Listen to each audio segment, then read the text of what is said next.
রাসূল করিম সাল্লাল্লাহু আলাইহি ওয়াসাল্লামের আগমনটা কেমন হয়েছিল? দেখেন, আমি রসুল পাকের যদি আগমনের কথা বলি, রসুল তো 18,000 মখলুকাতের শ্রেষ্ঠ নবী। দেখুন, আমি কয়েকটা রেফারেন্স আমি আপনাকে কোট করতে চাই যে রসুল পাকের আগমন কেমনে হয়েছে। রসুল বলছেন যে উলিদান নবী সাল্লাল্লাহু আলাইহি ওয়াসাল্লাম মখতুনান ওয়া মাসরুরান।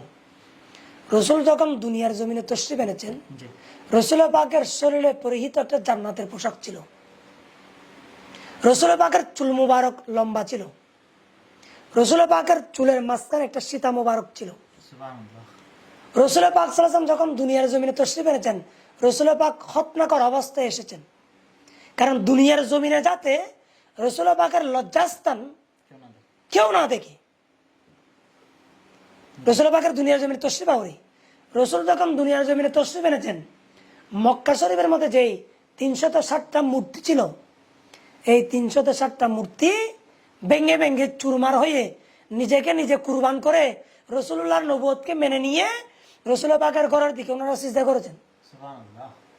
আবু জাহেল এসে মাথা গরম হয়ে গেছে ওনার, কিরে আমাদের হুবল দেবদেবী এগুলো ভাঙছে গে? কেউ ভাঙে নাই।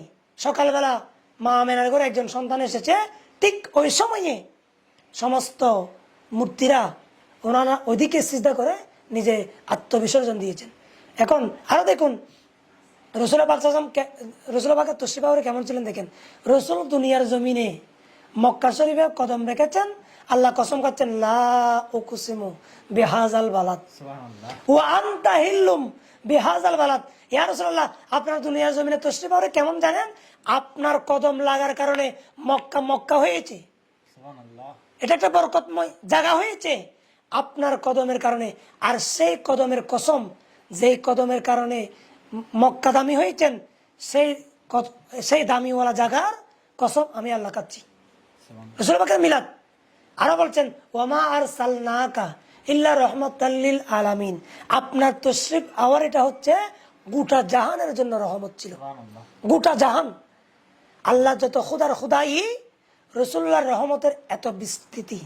এবং আরো চমৎকার বলছেন মা আমেনা যে আমার সন্তান যখন দুনিয়ার জমিনে আসছেন, তখন আসিয়া মুসা আলাইহিস সালামের বোন মা আমেনা, মা হাওয়া সহ জান্নাত থেকে হুর গিলমান আমাকে ইস্তেকবাল জানাতে এসেছেন রসুল্লাহর ইজ্জতের কারণে। এবং ওনারা জুলুস করে এসেছেন, জুলুস করে করে ওনারা জুলুসের দড়ি দিয়ে দিয়ে ওনারা নবীকে ইস্তেকবাল জানিয়েছেন যেদিন দুনিয়ার জমিনে তশরিফ এনেছেন। মা আমেনা বলছেন কিরে তোমরা কোত্থেকে আসছো, তোমাদের পরিচয় কি? ওনারা বলছেন আমি জান্নাত থেকে এসেছি। তুমি কে? উনি বলছেন আমার নাম হচ্ছে হাওয়া। তুমি কে? আমার নাম আসিয়া। তুমি কে? আমি মুসা আলাইহিস সালামের বোন। এভাবে মরিয়ম, এভাবে মরিয়ম আলাইহিস সালাম সহ অসংখ্য হুরগিলমান জান্নাত থেকে এসে ওনাকে ইস্তেকবাল জানিয়েছেন। মা আমেনা বলছেন আমার সন্তান যখন দুনিয়ার জমিনে তশরিফ এনেছেন, দুনিয়ার জমিনের সমস্ত সন্তানেরা মায়ের গর্ভ রেহেম দিয়ে আসে, লজ্জাস্থান দিয়ে আসে। মা আমেনা বলছেন আমার সন্তান রসুল্লাহর দুনিয়ার জমিনে তশরিফ এনেছেন যে আমার ডান দিকে পেট মুবারক থেকে দুনিয়ার জমিনে একটা নূরের পুতলি মুহূর্তের ভিতর প্রকাশ হয়েছেন।